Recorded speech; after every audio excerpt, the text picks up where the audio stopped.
So you got 4 workouts covering the whole body over a 6-day period. Having said that, you got to be flexible. If you need an extra day for recovery, then take an extra day. So they'll become 4 days over 7. Some people may need even more. You got to listen to your body. If you need more days to recover, then just extend that cycle into 7 days or 8 days or whatever you need.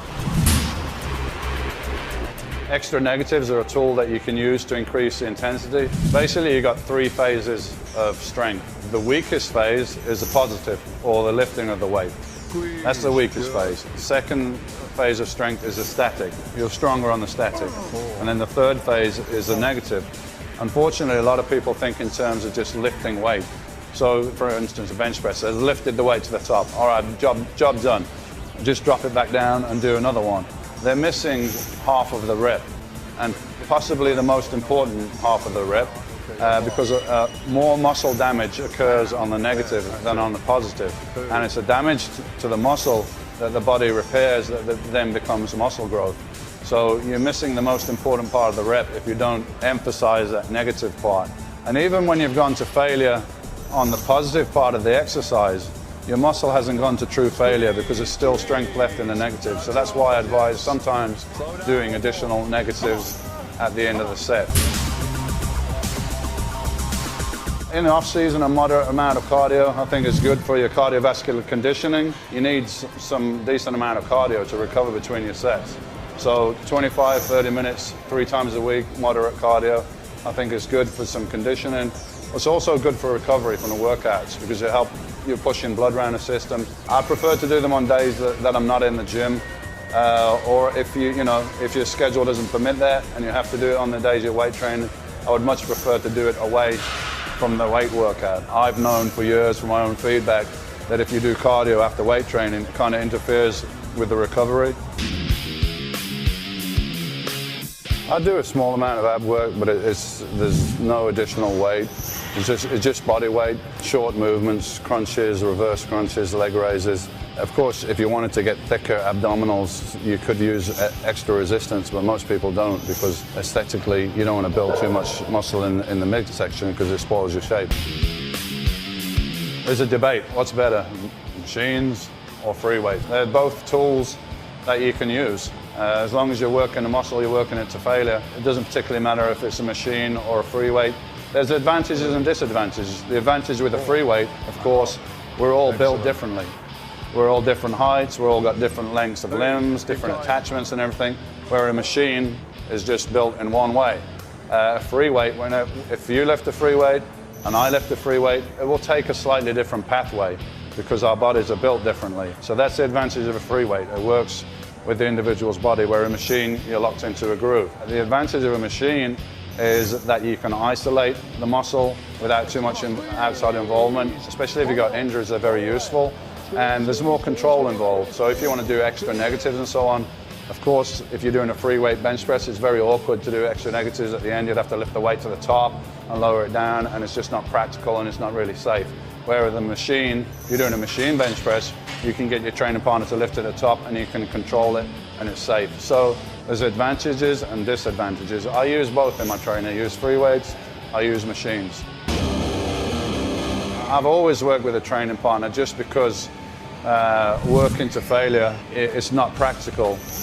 If you haven't got a training partner, you at least need a good spotter, somebody that knows what they're doing.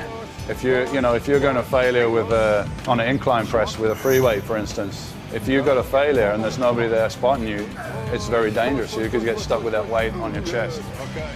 So you need a good training partner, or at least a spotter, to assist you in those exercises where it's not safe and practical to do it without a training partner. So for me, they're essential, but of course, you got to have a training partner that has the same goals as yourself. I think that's very important. I can give guidelines, but obviously it varies from one person to another depending on their metabolism. I usually start with a protein recommendation. If somebody's training hard and they're trying to build muscle and put on body weight, I would recommend ballpark like 1.5 grams of protein for each pound of body weight. So if you weigh 200 pounds, for instance, 300 grams of protein a day, that's what you should be aiming for. And your body can only utilize so much protein at one time. and it doesn't stay in your system for very long. So that's why I recommend breaking that protein requirement down into 5 or 6 small meals throughout the day. And that's where a protein supplement becomes very important. That's something I've always used since I started training, because to get 300-400 grams of protein a day from solid food is very, very difficult. And you know, if you're working and so on, it's not practical to eat chicken breast every couple of hours. So a protein supplement is very useful to get that requirement in. As far as the energy requirement, carbohydrates, that's going to vary quite a bit from one individual to another.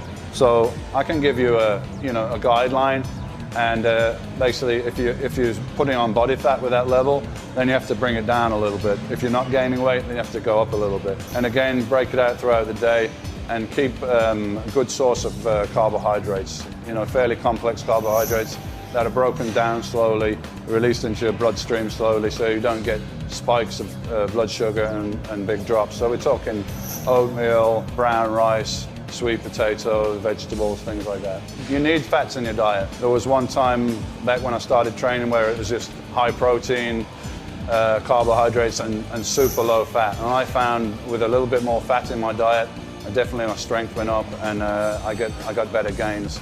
You know, you're going to get dietary fat if you're eating eggs. I wouldn't recommend just eating egg whites. I would throw a few egg yellows in there.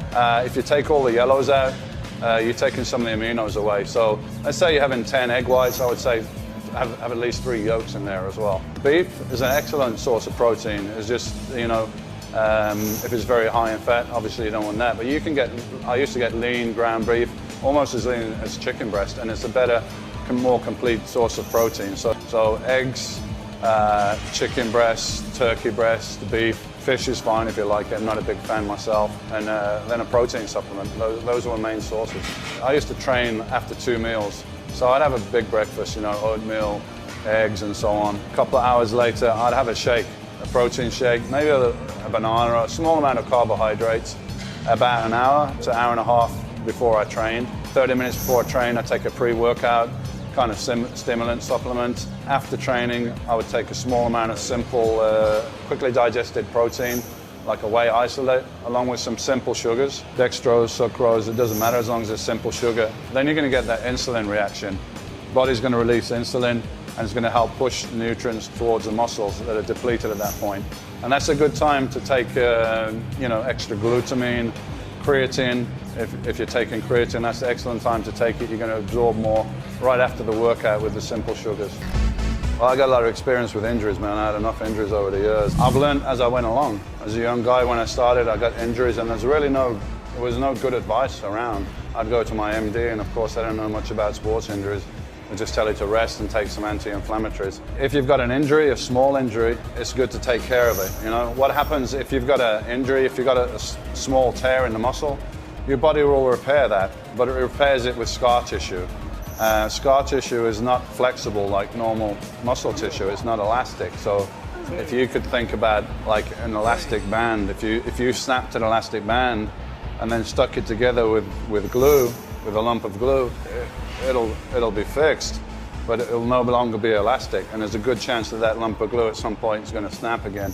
So if you get a little injury, I think deep tissue massage is the best thing to do. That's what I've learned over the years. And you know, regular chiropractic is very helpful as well to keep everything in balance. I used to do strength because, I mean, strength is a good indication. If you're getting stronger, you're getting bigger, and vice versa. So I would do body weight. I even used to do measurements, like measure my arms. Stuff might sound a bit old school, but if you've got various factors there, you can see if they're all increasing. So you could do a couple of measurements. You could do your body weight on the scales. You could do your strength levels and see how that increases from month to month, and have a goal each month. Even if this month I'm going to put on 2 pounds, if you did that every month at the end of the year, it's 24 pounds. It's a huge gain. Something that really helped me over the years to keep motivated is keeping a journal with nutrition, with training. What I used to do is every month write down where I'm at presently. This is my body weight. This is my nutrition. These are my max weights. And then I would set myself a short-term goal, which is like, in 1 month's time, I want to do this.